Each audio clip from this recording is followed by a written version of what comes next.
আমৃত্যু ভালোবাসি তোকে। লেখনীতে সালমা চৌধুরী। পর্ব 20। অতীত। আবিরের কাদম্বিনী নূপুর পরে চঞ্চল পায়ে সারাক্ষণ খান বাড়িতে ছুটোছুটি করত, অথচ আবির সামনে আসলেই তার পা থেমে যেত, মুখ লুকাত মায়ের আঁচলের নিচে।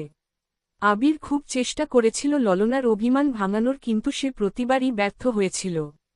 পড়তে গেলে, ঘুমাতে গেলে সেই চঞ্চল পায়ের নূপুরের শব্দ আবিরের হৃদয় ভেঙে চূর্ণবিচূর্ণ করত।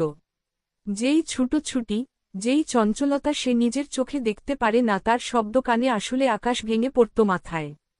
তাই খুলিয়ে নিয়েছিল মেঘের পায়ের নূপুর।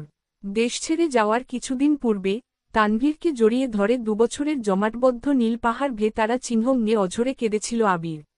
বোধশক্তি হওয়ার পর সেটাই ছিল আবিরের প্রথম কান্না।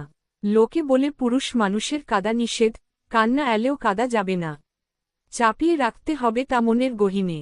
কিন্তু যখন জীবনের সবচেয়ে মূল্যবান জিনিসটা হারিয়ে যায় বা নিজের থেকেও প্রিয় ব্যক্তির সাথে দূরত্ব বেড়ে যায়, তখন পুরুষ মানুষ চাইলেও নিজেকে শক্ত রেখে অনুভূতি চেপে রাখতে পারে না। তানভীর আবিরের সেই মরা কান্না দেখে বিস্ময়কর চোখে তাকিয়েছিল। কয়েক মুহূর্ত পর আবিরকে জড়িয়ে ধরে কয়েকশত বার শুধু জিজ্ঞেস করেছিল, কি হয়েছে? কি হয়েছে ভাইয়া, কাঁদছ কেন, বলো আমায়। কিন্তু বাঁধহীন কান্নার ফলে আবির কোনো উত্তরই দিতে পারছিল না। পরক্ষণেই তানভীর উপলব্ধি করেছিল, হয়তো দেশ ছেড়ে, প্রিয়জনদের ছেড়ে চলে যাবে, তাই এভাবে কাঁদছে। সে আর প্রশ্ন করেনি, চুপচাপ ভাইয়ের কান্নার গভীরতা মাপতে ব্যস্ত হয়েছিল। আবিরের সেই ক্রন্দন স্থির হয়েছিল প্রায় 1 ঘণ্টা। কাতারা চিহ্ন ননার মাত্রা কিছুটা কমার পর তানভীর ধীর কণ্ঠে শুধিয়েছিল, কি হয়েছে ভাইয়া, এভাবে কাঁদছ কেন? আবির কান্নারত কণ্ঠে শুধু বলেছিল, আমি ওকে ছেড়ে এতদূর কিভাবে থাকব? গভীর রাত, শান্ত, নিস্তব্ধ একটা পরিবেশে আবিরের এই কথাটা তানভীরের হৃদয়ে গিয়ে লেগেছিল। তানভীরের বয়স তখন সবেমাত্র 16তে পড়েছে। এত কিছু না বুঝলেও ভাইয়ের কথাটার মানে সে স্পষ্ট বুঝতে পেরেছিল। তানভীর ছোট করে প্রশ্ন করেছিল, কে সে? আবির তখনও অঝরে কেঁদেই চলেছে, গলা খাকারি দিয়ে ছোট করে বলেছিল, মেঘ। তানভীর বিমোহিত নয়নে তাকিয়েছিল বেশ খানিকক্ষণ। তারপর ভাইকে শান্ত করে ছাদের ফ্লোরে বসে আবিরের অব্যক্ত প্রেমানুভূতি শুনেছিল। তানভীরের কাঁধে ছিল গুরু দায়িত্ব, একদিকে মায়ের পেটের বোন, অন্যদিকে চাচাতো ভাইয়ের নির্মল কান্না। সবকিছু শুনে শেষমেশ তানভীর আবিরের চোখ মুছে মুচকি হেসে শান্ত কণ্ঠে বলেছিল, তুমি চিন্তা করো না ভাইয়া, আমি আছি তো মেঘকে দেখে রাখার জন্য। তোমার ভালোবাসা তোমারই থাকবে। সেই রাতে এক ফোঁটাও ঘুমায়নি দুভাই। সারারাত জেগে শুধু মেঘকে নিয়েই অধিবেশন করেছিল। এমনকি দেশ ছেড়ে যাওয়ার দিনও আবির তানভীরকে জড়িয়ে ধরে শুধু একটা কথাই বলেছিল, ওকে দেখে রাখিস, ওর উপর যেন কেন আঁচ না পড়ে। আবির দেশ ছাড়ার পর থেকে মেঘকে দেখে রাখার গুরুদায়িত্ব পড়েছে তানভীরের উপর। মেঘ কোথায় যায়, কার সাথে মিশে, খাওয়া, পড়াশোনা, স্কুল কলেজ, টিউশন, পছন্দ অপছন্দ সবকিছু দেখে রাখা ছিল তানভীরের প্রথম কাজ। শতব্যস্ততার মাঝেও আবির দিনে কমপক্ষে 3 বার করে তানভীরকে কল দিয়ে শুধু মেঘের খোঁজ নিত। 7 বছরে এমন একটা দিন কাটেনি যে আবির মেঘের খোঁজ নেয়নি। তবে গত 7 বছরে মেঘের কোনো ছবি দেখেনি আবির। তানভীর অনেকবার বলেছে, পাঠাতেও চেয়েছিল, কিন্তু আবিরের এক কথা, তারা চিহ্ন চেয়ে থাকলে দেশে ফিরেই মেঘকে দেখবে। আবির দেশে ফেরার দিন এয়ারপোর্টে আসার পর তানভীর আবিরকে জড়িয়ে ধরে কানে কানে বলেছিল, আজ থেকে আমি রিল্যাক্স করব, তোমার বউ তুমি সামলাবে। আবির মুচকি হেসে বলেছিল, বউকে সামলাতেই তো 6 মাস আগে ফিরতে হলো। আবির চেয়েছিল আরও 6 মাস পর নিজেকে গুছিয়ে একেবারে আসতে, কিন্তু হঠাৎই অনাকাঙ্ক্ষিত ঘটনা ঘটল, যার ফলশ্রুতিতে 6 মাস ওয়েট করা আবিরের পক্ষে সম্ভব ছিল না। যেই ছেলের জন্য ছোট্ট কাদম্বিনীর গায়ে হাত তুলেছিল আবির, যার জন্য তাকে 9 বছর যাবৎ প্রেয়সীর থেকে দূরে থাকতে হয়েছে, সেই জয় নামক ছেলে পুনরায় আবির্ভূত হয়েছিল মেঘের জীবনে। এইচএসসি পর মেঘকে যে কোচিংয়ে ভর্তি করানো হয়েছে, সেই কোচিংয়ে জয়ও ভর্তি হয়েছিল, তা তানভীর এবং আবিরের অজানা ছিল। জয় মেঘকে দেখার পর থেকে খুব চেষ্টা করছিল কথা বলার জন্য, কিন্তু কোনোভাবেই সুযোগ হইতেছিল না। কোচিং থেকে আবিরকে তা জানানোর পর ছেলের ব্যাচ টাইম চেঞ্জ করে দিতে বলেছিল আবির। তারপর তানভীরও কয়েকদিন মেঘকে কোচিংয়ে দিয়ে আসছে এবং নিয়ে আসছে, কিন্তু তাতেও কোনো লাভ হয়নি। ওই ছেলে মেঘের ব্যাচ টাইমের আগে পড়ে কোচিং-এর সামনে দাঁড়িয়ে থাকত। আবির তানভীরকে ওই ছেলে সম্পর্কে খোঁজ নিতে বলে দিনশেষে জানতে পারে এই ছেলেই ছোটবেলার সেই জয়। এটা জানামাত্র আবিরের মাথায় রক্ত উঠে গেছিল। ইমার্জেন্সি ভিসা ম্যানেজ করে দেশে ফিরেছে। দেশে ফিরেই 9 বছরের রাগ, ক্রোধ, আক্রোশ সবটা ঢেলে জয়কে পিটিয়েছিল আবির। বর্তমান তানভীর ঘণ্টাখানেক মেঘের মাথায় জলপট্টি দিয়েছে, কিন্তু জ্বর যেন কোনোভাবেই কমছে না। হালিমা খান ঘুমিয়ে পড়েছিলেন, হঠাৎ সজাগ হয়ে তানভীরকে জলপট্টি দিতে দেখে উদ্বিগ্ন কণ্ঠে জিজ্ঞেস করলেন, কিরে তুই এখনো এখানে? সেই কখন এসেছিস, খাবি না? তানভীর ছোট করে বলল, খিদে নেই। হালিমা খান পুনরায় বললেন, আবিরও মনে হয় খায়নি, 2 ভাই মিলে খেতে যা। তৎক্ষণাৎ আবিরের কথা মনে পড়ল তানভীরের, বিড়বিড় করে বলল, এই রে ভাইয়া কোথায় আছে? সঙ্গে সঙ্গে বসা থেকে উঠে দাঁড়াল, স্বাভাবিক কণ্ঠে মাকে বলল, আম্মু একটু পরপর বনুর জ্বরটা চেক করো, সমস্যা মনে হলে আমায় ডেকো। কোনোরকমে কথাগুলো বলে স্পিডে বের হল মেঘের রুম থেকে, এক ছুটে চলে গেল আবিরের রুমে। কিন্তু আবির রুমের কোথাও নেই, বেলকনিতেও নেই। তানভীর রুম থেকে বের হয়ে করিডোর থেকে নিচে দেখল, নিচেও আবির নেই। তানভীর দৌড় দিল ছাদের দিকে, ছাদের দরজা থেকেই চোখে পড়ল আবির সিঙ্গেল সোফাতে বসে আকাশের পানে মুখ করে বসে আছে। এক মুহূর্ত দেরি না করে তানভীর বৃষ্টির মধ্যেই আবিরের কাছে দৌড়ে গেল।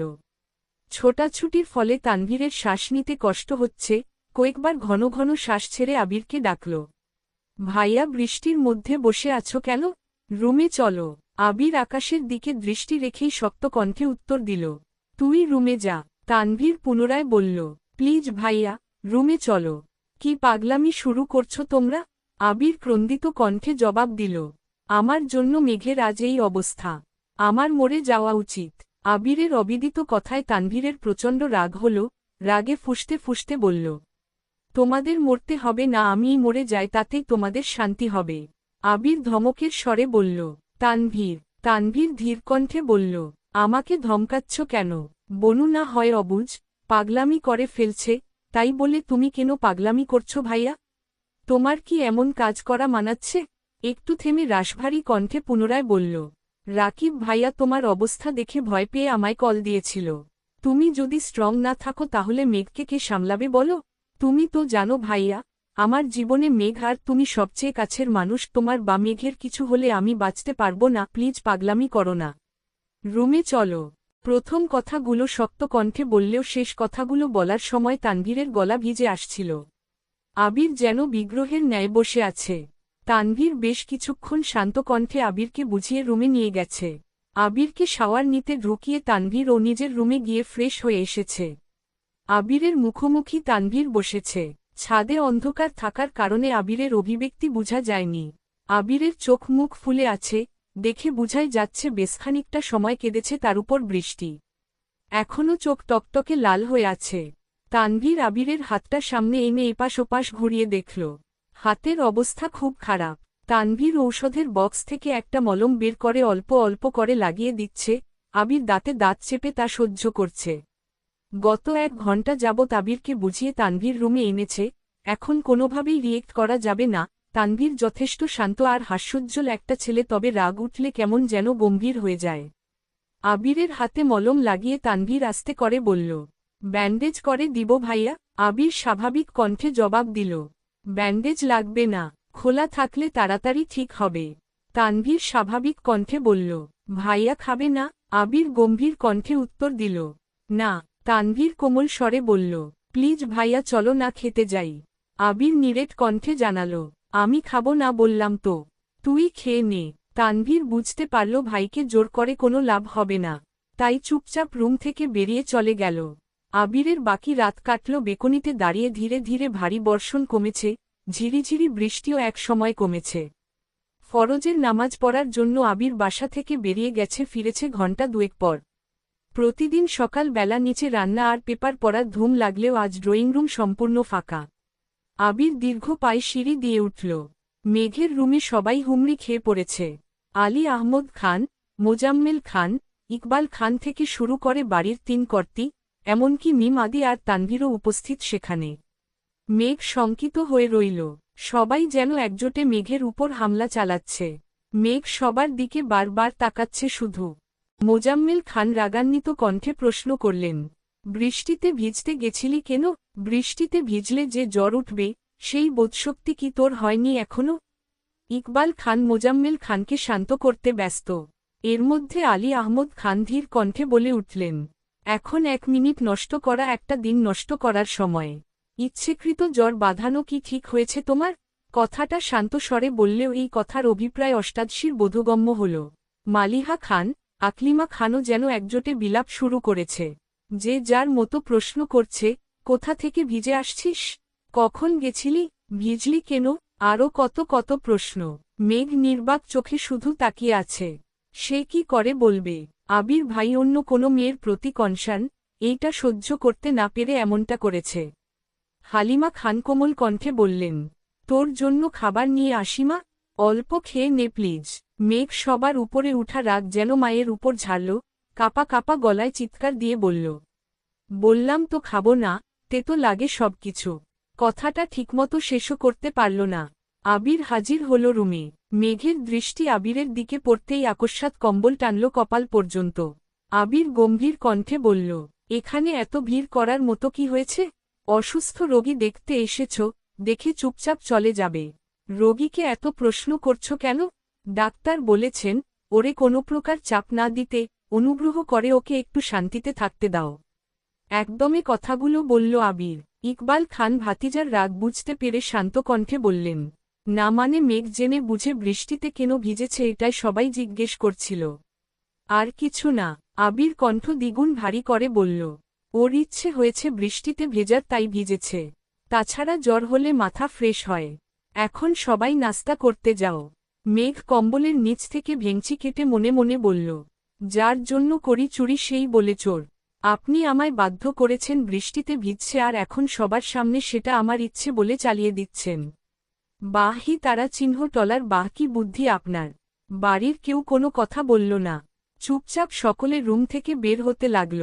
আবির গম্ভীর কণ্ঠে বলল, তানভীর, মেঘের জন্য নাস্তা নিয়ে আয়। হালিমা খানও চলে গেলেন মেঘের নাস্তা রেডি করতে। মেঘ তখনও কপাল পর্যন্ত কম্বল টেনে রেখেছিল। রুম নিস্তব্ধ হয়ে যাওয়ায় মেঘ ভেবেছে সবাই চলে গেছে। তাই এক আঙুলে আস্তে করে কম্বলটা কপাল থেকে নামাতেই চোখ পড়ল আবির ভাইয়ের শানিত চোখের দিকে।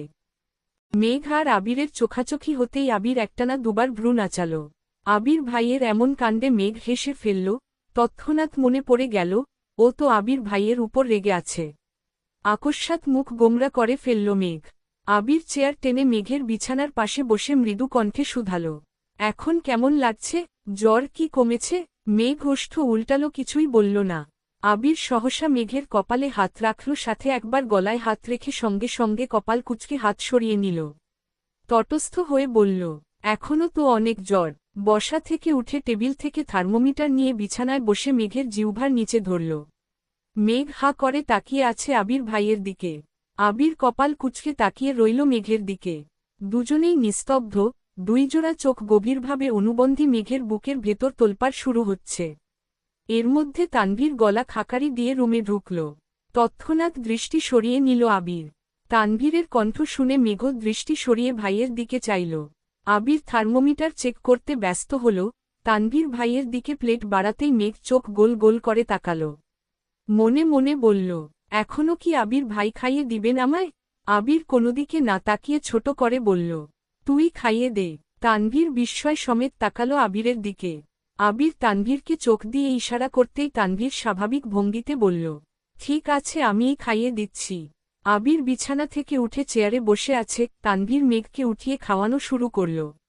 মেঘ জোর করে অল্প অল্প খাচ্ছে। তানভীর মেঘকে এটা সেটা বলে বলে বুঝাচ্ছে আর খাওয়াচ্ছে। আবির যেন নীরব দর্শক, একবার ফোনের দিকে দেখছে, একবার মেঘের খাওয়া দেখছে। কোনোমতে অল্প খেয়ে মেঘ শীতল কণ্ঠে বলল, আর খাবো না ভাইয়া। তানভীরও আর জোর করল না। পানির গ্লাস এগিয়ে দিল মেঘের দিকে। খাওয়া শেষে পানির গ্লাস টেবিলে রাখতে রাখতে তানভীর বলে উঠল, ভাইয়া, বনুকে ঔষধগুলো খাইয়ে দাও প্লিজ। আমি নিচে যাচ্ছি, খুব ক্ষুধা লাগছে। তানভীর রুম থেকে বেরিয়ে নিচে চলে গেছে। আবির ফোন পকেটে রেখে টেবিল থেকে ঔষধ রেডি করে মেঘের দিকে এগিয়ে দিল। মেঘ মাথা নিচু করে ঔষধগুলো খেয়ে নিল। আবির নিরেট কণ্ঠে বলল, সাবধানে থাকিস। একক উদ্ধৃতি চিহ্ন। আবির চলে যেতে নিলে মেঘ আবিরের ডানহাত আঁকড়ে ধরে। সহসা আবির ব্যথায় উফফো করে উঠল। মেঘ সঙ্গে সঙ্গে হাত ছেড়ে দিল। মেঘ ভেবেছে আবির ভাই হয়তো বিরক্ত হয়েছেন মেঘের ছোঁয়াতে। আকস্মাৎ মেঘের মনটা খারাপ হয়ে গেল। কাঁদো কাঁদো কণ্ঠে মেঘ বলল, আমি মরে গেলে আপনি। এতটুকু বলতেই আবির অগ্নিদৃষ্টিতে চাইল অষ্টাদশীর দিকে। মেঘ কথা সম্পন্নও করতে পারল না। আবির রাগান্বিত কণ্ঠে বলল, চুপ। আবির দাঁতে দাঁত চেপে পুনরায় বলল, আর কোনোদিন যদি তোর মুখে এই কথা শুনি তাহলে ওই দিনই তোকে মেরে বুড়িগঙ্গায় ফেলে দিয়ে আসব। মেঘের ছোট হৃদয়টা আবির ভাইয়ের কথায় আবারও চূর্ণবিচূর্ণ হল। একটু রম্য স্বরেও তো বলতে পারতেন, তা না মেরে ফেলবেন। মেঘের অক্ষিপট ভিজে আসছে। চিবুক নামিয়ে বিড়বিড় করে বলল, এই বাড়ির কেউ আমায় ভালোবাসে না, সবাই শুধু বকে। সবার রাত ঝাড়ার একমাত্র জায়গা আমি। কেউ কেউ তো আবার গায়ে হাত তুলেন। শেষ কথাটা বলে আবিরের দিকে তাকাল। পল্লব ঝাপটাতেই গাল বেয়ে অশ্রু গড়িয়ে পড়ল। আবির অষ্টাদশীর মুখের পানে চেয়ে মনে মনে বলল, এই কেউটা তোকে ইচ্ছেকৃত মারতে চাইনি, এটা কি করে বুঝাবো তোকে? এই কেউটা যে নিজের থেকেও বেশি তোকে ভালোবাসে, তোকে মা তারা চিহ্নর আর সাধ্যি কি তার আছে? আমি পারছি না তোকে বুকে জড়িয়ে চিৎকার করে বলতে যে, তুই আমার সবকিছু, তোকে ছাড়া আমি নিঃস্ব। আবির বিছানার পাশে বসে গলা খাকারি দিয়ে তপ্ত স্বরে বলল, তুই হয়তো জানিস না কারো জীবনের অপ্রকাশিত উপন্যাস তুই। কারো সুখনিদ্রার একমাত্র কারণ তুই।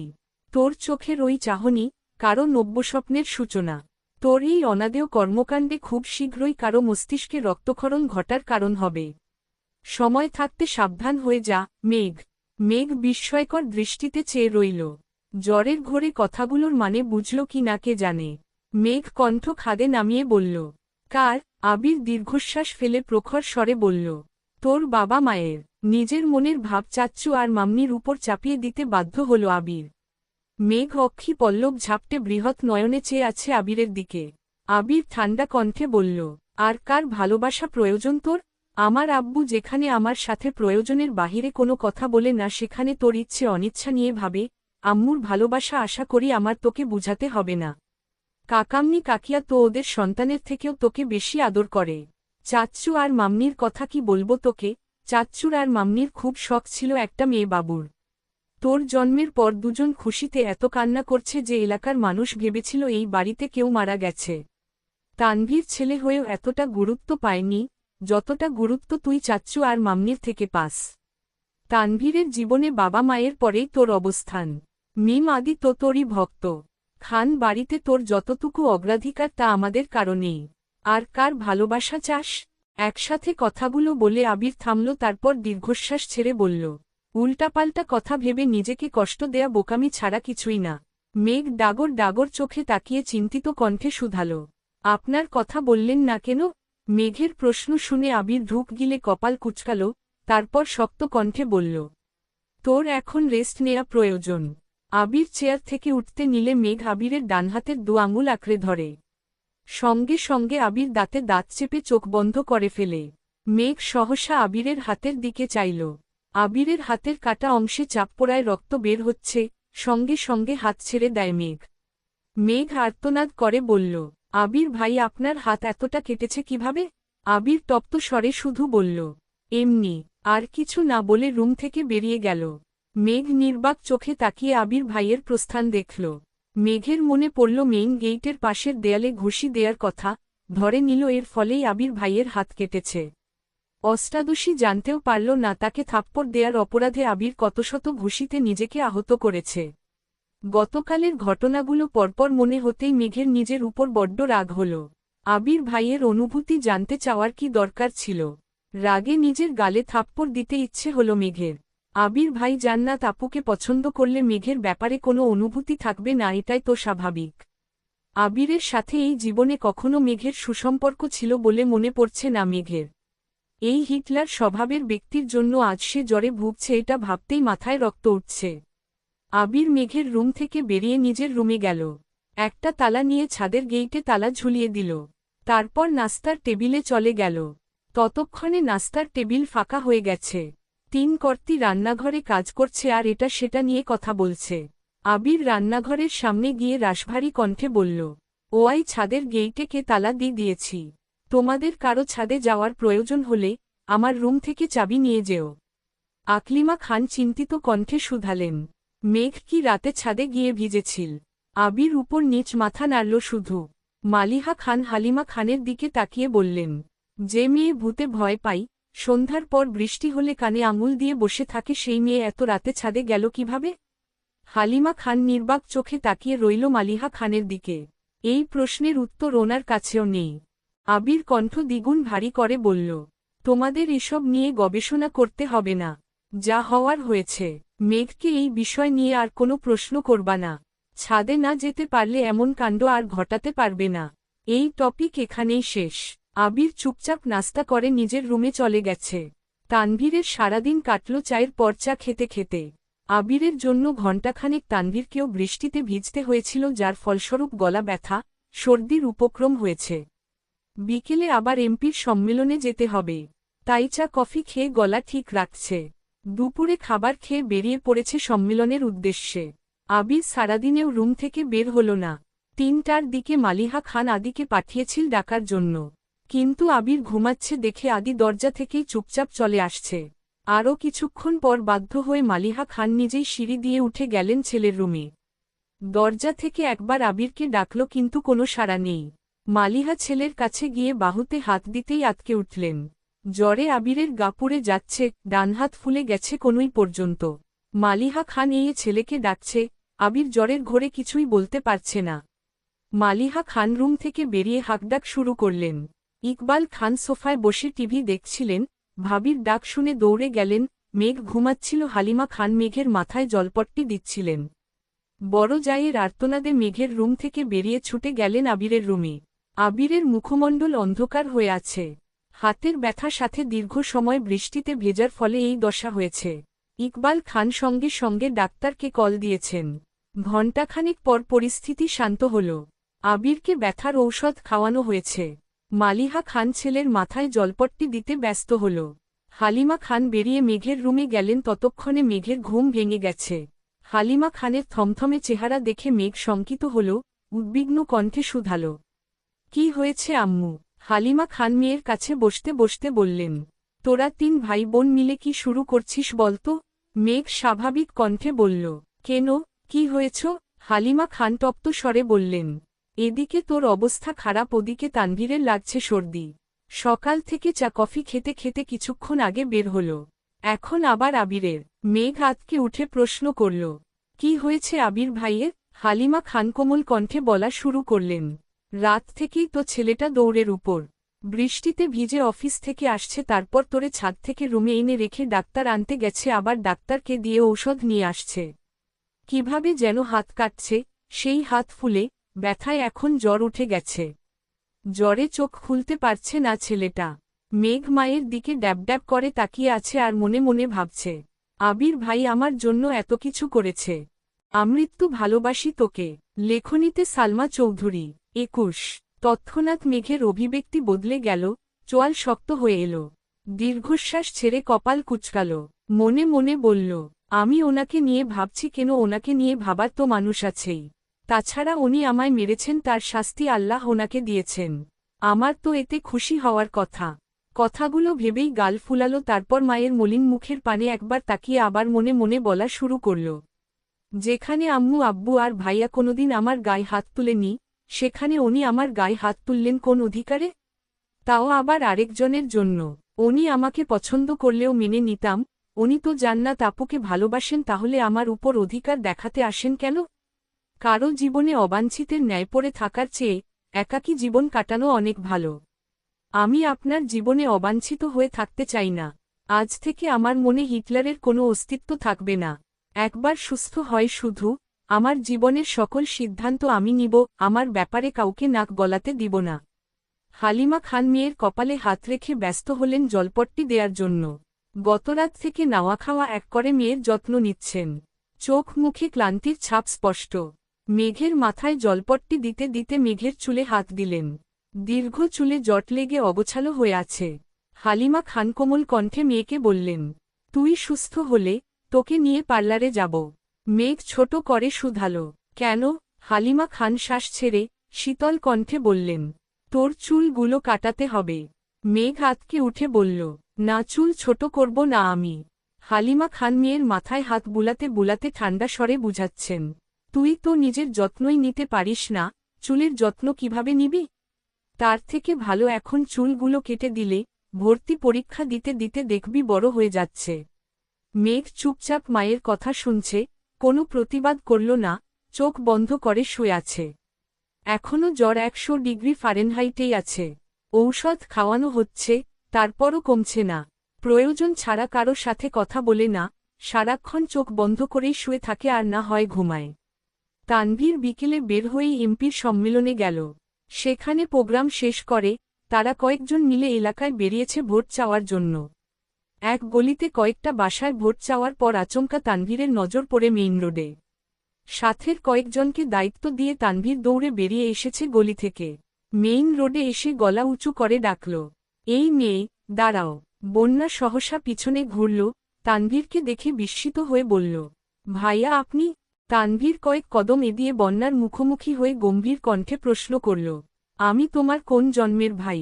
তানভীরের গোমরামুখ কথায় বন্যা কিছুটা ভ্যাবাচেকা খেল, উদ্বিগ্ন কণ্ঠে বলল, না মানে, আপনি মেঘের ভাইয়া তাই। তানভীর এবার কিছুটা কড়া স্বরে বলল, আমাকে ভাইয়া ডাকার অধিকার শুধু মেঘের। তোমার ইচ্ছে হলে তানভীর ভাই বলতে পারো, কিন্তু মায়ের পেটের ভাইয়ের মতো ভাইয়া ভাইয়া বলে ডাকবা না। বন্যা আস্তে আস্তে বিড়বিড় করল, মেঘের ভাইগুলো এমন কাঠখোট্টা কেন? এতদিন শুধু মেঘের মুখেই শুনতাম, এখন দেখি সত্যি সত্যি। তানভীর টিস্যু দিয়ে নাক মুখে ছোট করে শুধাল, কোথায় যাওয়া হচ্ছিল? বন্যা তটস্থ হয়ে বলল, ফুচকা খেতে। বন্যা পুনরায় স্বাভাবিক কণ্ঠে প্রশ্ন করল, আপনি এখানে কেন ভাইয়া? প্রশ্ন শেষ করার আগেই চোখ পড়ল তানভীরের দিকে।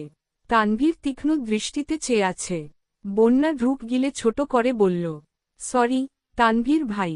তানভীর মুচকি হেসে উত্তর দিল, সামনেই নির্বাচন, তাই ভোট চাইতে এসেছিলাম। বন্যা নিরুদ্বেগ কণ্ঠে বলল, ও। তানভীর কপাল কুঁচকে বলল, এভারে রিয়েক্ট করলা কেন? আমাদের এমপিকে কি পছন্দ না? ভোট দিবা না?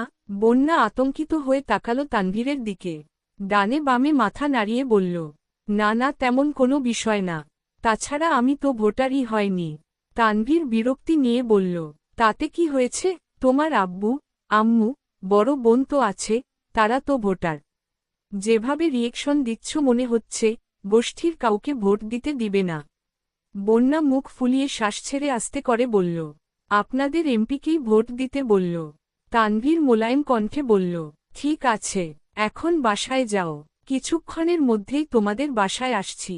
সবাইকে হালকা নাস্তা দিও। বন্যা চোখ গোল গোল করে চাইল, তারপর ছোট করে বলল, আমি ফুচকা খেতে যাচ্ছিলাম। তানভীর কণ্ঠ ভারী করে বলল, একদিন ফুচকা না খেলে কি মরে যাবে? বন্যা নির্বাক চোখে চেয়ে রইল। তানভীর গলা খাকারি দিয়ে পুনরায় বলে উঠল, ভেবো না তোমায় জোর করছি। সত্যি বলতে সম্মেলন থেকে সরকারি এদিকে চলে আসছি, ওরা সকালের পর থেকে এখনো খায়নি কিছু। তোমাদের এদিকে নাস্তা খাওয়ার মতো কোনো দোকান, রেস্টুরেন্ট কিছুই নেই। কাজ না শেষ করে যাওয়াও সম্ভব না। আবার সন্ধ্যার আগে কাজ শেষ করতে হবে। তুমি বনুর বেস্ট ফ্রেন্ড, সেই সুবাদে তোমাকে বলছি, আমাকে না খাওয়ালেও চলবে, ওদের জন্য একটু চা বিস্কুট আর হালকা নাস্তার ব্যবস্থা করে দিলে খুব ভালো হতো। বন্যা স্বাভাবিক কণ্ঠে বলল, জি অবশ্যই, আমি বাসায় গিয়ে ব্যবস্থা করছি। আপনি সবাইকে নিয়ে বাসায় আসবেন প্লিজ। বন্যা পুনরায় প্রশ্ন করল, বাসা চিনেন? তানভীর উপর নিচ মাথা নাড়ল। বন্যা আর কথা না বাড়িয়ে চুপচাপ বাসার দিকে হাঁটা দিল। বন্যাদের মধ্যবিত্ত পরিবার, বাবা সরকারি কর্মকর্তা, বনেরা 2 বোন আর 1 ভাই। বন্যার বড় বোনের স্নাতক শেষ, এখন চাকরির জন্য পড়াশোনা করছে আর বিভিন্ন চাকরির পরীক্ষা দিচ্ছে। বন্যা ছোট মেয়ে, তাছাড়া বন্যার একটা ছোট ভাইও আছে, এখন ক্লাস 8-এ পড়ে, নামরিদ। বন্যা বাসায় গিয়ে আম্মুকে আর বোনকে বলে রান্নার ব্যবস্থা করছে। কিছুক্ষণ সময়ের মধ্যেই নুডলস, পাকোড়া, ফিরনি সাথে চা বিস্কুট রেডি করে ফেলেছে। কিছুক্ষণ পর হাজির হল সকলে। এলাকার সববাড়িতে বলে শেষের দিকেই গিয়েছে বন্যাদের বাসায়। কলিং বেল চাপতেই কিছুক্ষণের মধ্যে বন্যা এসে দরজা খুলে দিল। তানভীর 2টা শপিং ব্যাগ এগিয়ে দিল বন্যার দিকে। সবাইকে বসতে বলে বন্যা ভিতরে চলে গেছে। বন্যার আম্মু সকলকে নাস্তা দিতে ব্যস্ত। বন্যার বোন কাজ শেষ করে আগেই নিজের রুমে চলে গেছেন। একটা শপিং ব্যাগ খুলতেই চোখে পড়ল পার্সেল করা ফুচকা। বন্যা আশ্চর্য নয়নে তাকিয়ে আছে আর বিড়বিড় করে বলছে, তানভীর ভাই আমার জন্য ফুচকা এনেছেন? উনি কবে থেকে এত ভালো মানুষ হলেন? তারপর দ্বিতীয় শপিং খুলে দেখল এতে আপেল, মালটা আরও কি ফল। বন্যাদের বাসায় টুকটাক নাস্তা করে বেরিয়ে পড়ছে সকলে। বন্যা রান্নাঘর থেকে বেরিয়ে মায়ের সাথে মেইনগেট পর্যন্ত এসে দাঁড়িয়েছে। তানভীর হাসিমুখে বন্যার মায়ের বিদায় নিল। তারপর বন্যার দিকে চেয়ে স্বাভাবিক কণ্ঠে বলল, তোমার বান্ধবী অসুস্থ, খোঁজ নিও ওর। আসছি। তারপর চুপচাপ বেরিয়ে চলে গেল তানভীর। তানভীর যাওয়ার পরপরই বন্যা রুমে এসে মেঘকে কল দিল। টানা দুবার কল বেজে শেষ হয়েছে, তৃতীয়বার রিসিভ হল। বন্যা চিন্তিত স্বরে শুধাল, তুই নাকি অসুস্থ? কি হয়েছে তোর? মেঘ জ্বরের ঘোরে কথা বলতে পারছে না। কাপা কাপা গলায় বলল, জ্বর। তোকে কে বলল? বন্যা স্বাভাবিক কণ্ঠে জবাব দিল, তানভীর ভাই আসছিল, উনিই বলে গেলেন। মেঘ কপাল কুঁচকে গলায় একটু জোর দিয়ে বলল, ভাইয়া তোদের ওখানে গেছিল কেন? বন্যা বলল, আমাদের এলাকাতে ভোট চাইতে এসেছিলেন আরও কয়েকজন ছিল। আমাদের বাসায় হালকা নাস্তা করে গেছেন আর তোর কথা বলে গেছেন। মেঘ ঠান্ডা কণ্ঠে বলল, ওহ আচ্ছা। বন্যা পুনরায় শুধাল, জ্বর কি বেশি? আর জ্বর কিভাবে বাঁধালি? মেঘ ভরাট শীতল কণ্ঠে উত্তর দিল, অনেক জ্বর, এমনই উঠছে। মেঘ মনে মনে ভাবছে, আবির ভাই থাপ্পড় মেরেছে, এটা কোনোভাবেই বন্যাকে বলা যাবে না। বন্যা উত্তেজিত কণ্ঠে বলল, বেবি শুন না। মেঘ জ্বরের ঘোরেই বলছে, বল শুনছি। বন্যা দ্বিগুণ উত্তেজিত কণ্ঠে বলল, জানিস তোর ভাই তো আমার জন্য ফুচকা নিয়ে আসছে আজ। মেঘ এবার চোখ গোল গোল করে চাইল। গলা ঝেড়ে বলল, কাহিনী কি পুরোটা বল। বন্যা এবার স্বাভাবিক কণ্ঠে সম্পূর্ণ ঘটনা খুলে বলল। সবটা শোনার পর মেঘের সোজাসাপটা উত্তর, শুন, আমার ভাই যতই রাগ দেখাক না কেন, দিনশেষে আমার পছন্দের সব জিনিস ভাইয়াই এনে দেয়। আবির ভাইয়ের মতো এত নিষ্ঠুর না, তাই ভবিষ্যতে আমার ভাইয়াকে নিয়ে বাজে কথা বলবি না। বন্যা উদ্বিগ্ন কণ্ঠে বলল, আবির ভাইয়ের সাথে আবার কিছু হয়েছে নাকি? মেঘ থাপ্পড়ের কথা এড়িয়ে গিয়ে বলল, ওনার ফোনে একটা মেয়ের ছবি দেখেছি, তাছাড়া জান্নাত আপুর সাথেও গতকাল কত মধুর স্বরে কথা বলেছেন। আমার মনে হয় জান্নাত আপুকেই উনি পছন্দ করেন। বন্যা বিরক্তি নিয়ে বলা শুরু করল, ফালতু ব্যাটারে নিয়ে একদম ভাববি না তুই। তোর জন্য কিউট একটা বয়ফ্রেন্ড খুঁজে দিব। তুই কোনো চিন্তা করিস না। ওই ব্যাটার কথা তো ভুলেও ভাববি না। ওই ব্যাটা কি হারাচ্ছে সেটা একদিন ঠিক বুঝবে। মেঘের অক্ষিপট ভিজে আসছে, গলা খাকারি দিয়ে আস্তে করে বলল, সময় পেলে আমায় দেখতে আসিস, রাখছি এখন। সঙ্গে সঙ্গে কল কেটে দিল মেঘ। বন্যাও বুঝতে পারল মেঘের মন খারাপ, তাই আর বিরক্ত করেনি। মেঘ নীরবে কিছুক্ষণ চোখের জল ফেলে বিড়বিড় করে বলল, আমাকেও অনুভূতিহীন আর নিষ্ঠুর হতে হবে যাতে দুনিয়ার কোনো কষ্ট আমায় ছুতে না পারে। তারপর রুমের ছাদের দিকে চেয়ে অন্যমনস্ক কণ্ঠে গুনগুন করে গান গাইছে, আবছায়া চলে যায় হিজলের দিন, অতারা চিহ্ন বিমান জমে জমে আমি ব্যথাহীন। আহারে জীবন আহা জীবন, জলে ভাসা পদ্ম যেমন। রাত ৯টার দিকে আলী আহমদ খান আর মোজাম্মেল খান বাসায় ফিরেছেন। খাওয়া দাওয়া শেষ করে আবিরকে দেখতে এসেছেন। কিছুক্ষণের মধ্যে তানভীর ও বাসায় ঢুকেছে। নিজের রুমে গিয়ে ফ্রেশ হয়ে মেঘের রুমে গেল। হালিমা খান মেঘের মাথায় জলপট্টি দিচ্ছেন, মেঘ চোখ বন্ধ করে শুয়ে আছে। মেঘের কাছে কিছুক্ষণ বসে আবিরের রুমে চলে গেল তানভীর।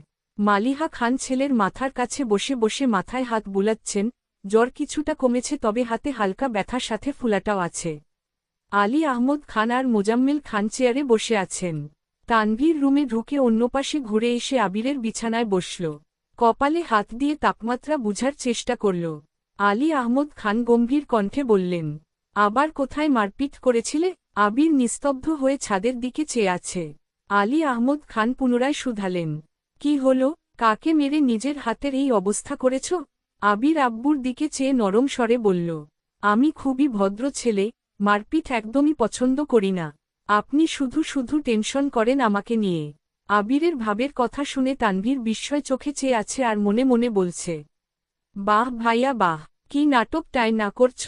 বলতেই হয়, আপনি গুরু আমি শিষ্য, বুদ্ধি আমার কম। আপনি বুঝাইয়া দিলে বুঝিতে সক্ষম।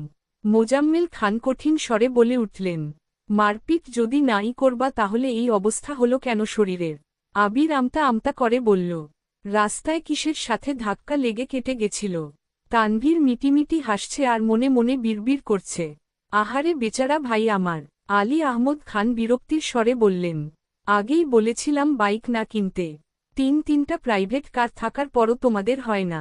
আজকে যদি গাড়িতে চলাচল করতে তাহলে বৃষ্টিতে ভিজতেও হতো না, হাতের এ অবস্থাও হতো না, আর এখন এভাবে জ্বরে পড়ে থাকতা না। শ্বাস ছেড়ে আবার বলা শুরু করলেন।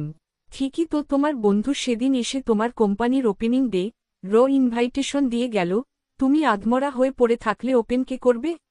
আবির ছোট করে বলল, আমিই করব। কপাল কুঁচকে আলী আহমদ খান হুঙ্কার দিয়ে বললেন, এসব ভণ্ডামি বাদ দিয়ে কাজে মনোযোগ দাও। মারপিট করে জীবনে কিছুই করতে পারবা না, শুধু শত্রুর সংখ্যাই বাড়াবা। কোম্পানি শুরু করার অনুমতি চেয়েছ, অনুমতি দিয়েছি। এখন যদি কোম্পানির কাজের বাহিরে নিজের মর্জি মতো চলো তাহলে আমাকেও কঠোর হতে হবে। এই আমি বলে রাখলাম। মালিহা খান কোমল কণ্ঠে বললেন, ও তো বলল মারপিট করেনি। আলী আহমদ খান গম্ভীর কণ্ঠে বলে উঠলেন, তোমার ছেলের বয়সটা আমিও পার করে এসেছি, কোন কারণে কি হতে পারে সে সম্পর্কে আমার সম্পূর্ণ ধারণা আছে।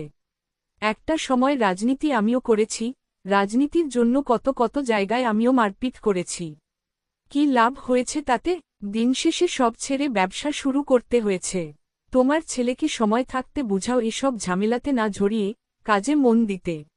আলী আহমদ খানের কথা শুনে আবির, তানভীর আর মালিহা খান তিনজনই বিস্ময়কর দৃষ্টিতে তাকিয়ে রইল। কিছুক্ষণ পর মালিহা খান নরম স্বরে বলে উঠলেন, আপনার রক্তই তো পেয়েছে। বড় আম্মুর কথা শুনে তানভীর ফিক করে হেসে উঠল। আলী আহমদ খান বিরক্ত হয়ে বললেন, তোমরা ছেলেকে লাই দিয়ে দিয়ে মাথায় তুলছ। তুলো তুলো, আমার সমস্যা নেই। একদিন শুধু আমার কানে ওর মারপিটের খবর আসুক। কথা না শেষ করেই রাগে ফুঁসতে ফুঁসতে চলে গেলেন আলী আহমদ খান। তানভীর নিঃশব্দে হেসেই চলেছে। মোজাম্মেল খান কঠিন স্বরে বলে উঠলেন, এত হেসে লাভ নেই, রাজনীতি করার অনুমতি পেয়েছ বলে যাতা করে বেরাবে তা কিন্তু সহ্য করব না আমরা। তোমাদের ভাইকেই সাবধান করে দিচ্ছি, এই বাড়িতে থাকতে গেলে বাধ্য ছেলের মতোই থাকতে হবে। মোজাম্মেল খানও বেরিয়ে গেছেন। মালিহা খান ছেলের মাথায় হাত বুলাতে বুলাতে বললেন, তুই এত বছর বাহিরে ছিলি, এখানে কার সাথে ঝামেলা করিস? আবির কপাল কুঁচকে তাকালো মায়ের দিকে, কণ্ঠ ভারী করে বলল, আম্মু, তুমি অন্তত এসব কথা বলো না। আমি মারপিট করিনি, এমনই কেটে গেছে, এত চিন্তা করো না তো। আবির শ্বাস ছেড়ে আবার বলল, বিশ্বাস না করলে তোমার সামনে তানভীরকে জিজ্ঞেস করছি। কিরে তানভীর, আমি কি মারপিট করি? আবিরের এরকম প্রশ্নে ভ্যাবাচেকা খেল তানভীর কিছুটা নড়েচড়ে, হাসি চেপে বলল, না একদমই না। ভাইয়ার মতো নিষ্পাপ একটা শিশু কি মারপিট করতে পারে? বড় আম্মু তুমি শুধু শুধু চিন্তা করছ। মালিহা খান কিছু বলার আগেই আবির বলে উঠল, আম্মু তুমি এখন আব্বুর কাছে যাও, রাগে ফুঁসতেছে মনে হয়। তুমি ওনাকে সামলাও গিয়ে। আমি ঠিক আছি, সমস্যা হলে কল দিবনে। মালিহা খানও ছেলের কথামতো বেরিয়ে মেঘকে দেখে নিচে চলে গেলেন। আবির মোলায়েম কণ্ঠে তানভীরকে শুধাল, মেঘ কেমন আছে? তানভীর স্বাভাবিকভাবেই উত্তর দিল, শরীরের তাপমাত্রা তো কমছে না, ঘুমাচ্ছে দেখে আসলাম। আম্মু বলল বিকেলে একটু নাকি কমেছিল জ্বর। আবিরের চেহারায় চিন্তিত ভাব স্পষ্ট বোঝা যাচ্ছে। তানভীর কিছুটা তপ্ত স্বরে বলল, নিজেকে আহত করে কি লাভ হল? দিব্যি দুজন দুই রুমে পড়ে অসুস্থতায় ভুগতেছ। তুমি সুস্থ থাকলে তো বনুর কেয়ার করতে পারোতা। আবির চুপচাপ শুয়ে আছে, কিছুই বলছে না। আবিরকে নীরব থাকতে দেখে তানভীর ছোট করে শুধাল, ব্যথা কমেছে হাতের? আবির গম্ভীর কণ্ঠে উত্তর দিল, কিছুটা। তানভীর পুনরায় প্রশ্ন করল, খেয়েছ ভাইয়া? আবির সঙ্গে সঙ্গে উত্তর দিল, হ্যাঁ। আবির হঠাৎই তীক্ষ্ণ দৃষ্টিতে চেয়ে তানভীরকে প্রশ্ন করল, কোথায় যাবি বলছিলি? গেছিলি? কি খাওয়ালো? তানভীর হাসিমুখে উত্তর দিল, নাস্তা খাওয়াইছে। আবির স্বাভাবিক কণ্ঠে বলল, গো অ্যাহেড। তানভীর শান্ত স্বরে বলল, রেস্ট নিবা? লাইট অফ করে দিব? আবির উপরনিচ মাথা নাড়ল শুধু। তানভীর লাইট অফ করে বেরিয়ে গেছে। ঘণ্টাখানিক পর আবির কোনোরকমে উঠে নিজের রুম থেকে বেরিয়ে ধীরগতিতে মেঘের রুমে এসেছে। হালিমা খান কোনো কারণে নিচে গেছেন। বারান্দার লাইটের আলোতে পরিষ্কার দেখা যাচ্ছে, মেঘ গভীর ঘুমে মগ্ন। 24 ঘণ্টার জ্বরেই অষ্টাদশী মুখমণ্ডল মলিন হয়ে গেছে। মেঘের ঘুম বরাবরই খুব গভীর। বাড়িতে বর্ষার দুর্ঘটনা হলেও ঘুমে থাকলে মেঘ কিছুই বুঝতে পারে না। এখন তো জ্বর, তার উপর ঔষধের প্রভাবে সারাদিন রাত শুধু ঘুমায়। আবির বিছানার পাশে মেঘের কাছাকাছি এসে বসেছে। বাম হাত এগিয়ে দিল অষ্টাদশীর কপাল বরাবর। জ্বরের তীব্রতা বুঝতে পেরে দীর্ঘশ্বাস ফেলল। অষ্টাদশীর চুলে হাত বুলাতে বুলাতে বিড়বিড় করে বলল, আল্লাহ, ওর সব ব্যাধি আমায় দাও, তবুও ওকে তুমি সুস্থ করে তুলো প্লিজ। ওর এই অসুস্থতা সহ্য করার ক্ষমতা আমার নেই। কিছুটা সময় নিস্তব্ধ হয়ে চেয়ে রইল অষ্টাদশীর ক্লান্ত বদনে, মনে মনে কত শত ভাবনারা যেন বাঁধ ভেঙে ছুটোছুটি করছে। মাথায় হাত বুলাতে বুলাতে শীতল কণ্ঠে বলা শুরু করল, আই এম সরি মেঘ, আর কোনোদিন তোর গায়ে হাত তুলব না। প্লিজ এবারের মতো মাফ করে দিস আমায়। গত 9 বছরের মতো এবার অন্তত দূরে সরিয়ে দিস না। রাগ কর আর যাই কর, কিন্তু কথা বলিস প্লিজ। তুই কথা না বললে এবার হয়তো দেশ নয়, দুনিয়া ছেড়েই চলে যাব। কথাগুলো একবারে বলে দীর্ঘশ্বাস ছেড়ে ধীর পায়ে রুম থেকে বেরিয়ে নিজের রুমে চলে গেল আবির। রুমে গিয়েই ফোন হাতে নিয়ে ডাক্তারের নাম্বারে কল করল। ডাক্তারের সাথে কথা শেষ করে একটা ছোট পৃষ্ঠাতে 2টা ঔষধের নাম লিখতে লিখতে তানভীরকে কল করল। তানভীর 1 মিনিটের মধ্যে রুমে হাজির হল। আবির ওয়ালেট থেকে 1000 টাকার নোট বের করল। ঔষধের নাম লেখা পৃষ্ঠা আর টাকাটা তানভীরের দিকে এগিয়ে দিয়ে বলল, কষ্ট করে এই 2টা ঔষধ নিয়ে আসবি প্লিজ, আর বাকি টাকা দিয়ে ওর জন্য খাবার নিয়ে আসিস। তানভীর পৃষ্ঠা হাতে নিয়ে ঠান্ডা স্বরে বলল, টাকা লাগবে না, আমার কাছে আছে। আবির শক্ত কণ্ঠে বলল, নিতে বললাম নে, আর ঔষধ এনে একটা ওরে এখনই খাওয়াইয়া দিস। তানভীর ঠিক আছে বলে টাকা নিয়ে বেরিয়ে পড়েছে। আবির বিছানার সাথে হেলান দিয়ে বসে ফোনের ওয়ালপেপারে দেয়া মেঘের ছবিটা মনোযোগ দিয়ে দেখছে।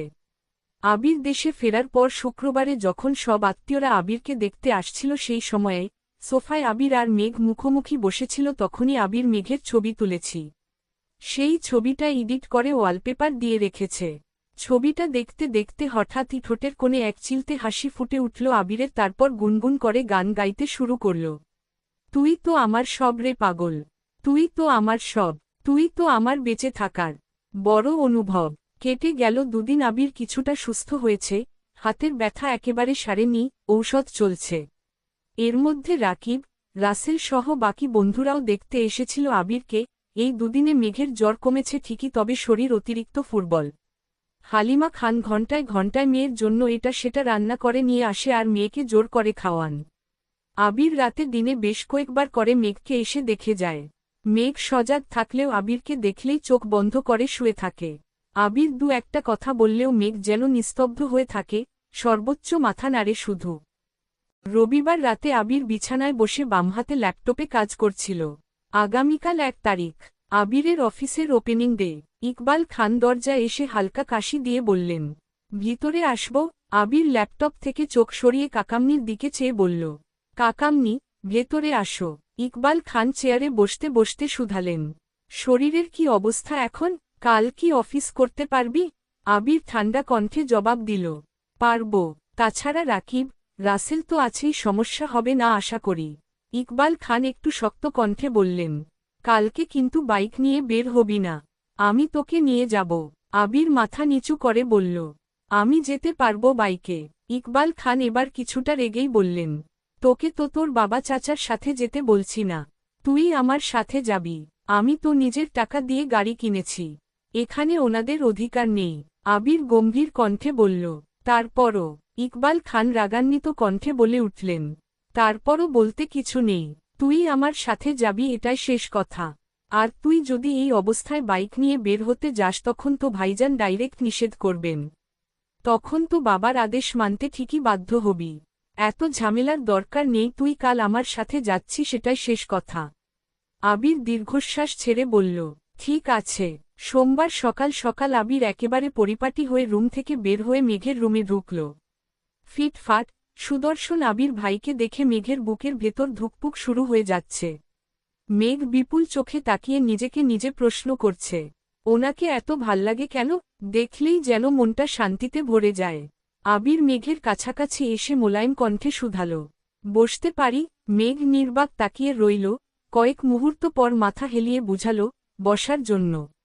আবির মেঘের কাছাকাছি বসে ঠান্ডা হাতে মেঘের কপালে আলতো করে ছুতেই মেঘ কিছুটাকে তারা চিহ্ন পেয়ে উঠল। আবির চিন্তিত স্বরে বলল, জ্বর তো নেই, তারপরও চোখমুখ এত শুকনো লাগছে কেন? খাস না কিছু? মেঘ কিছুই বলছে না। আবির পুনরায় বলল, বাহিরের কিছু খাবি? আসার সময় নিয়ে আসব।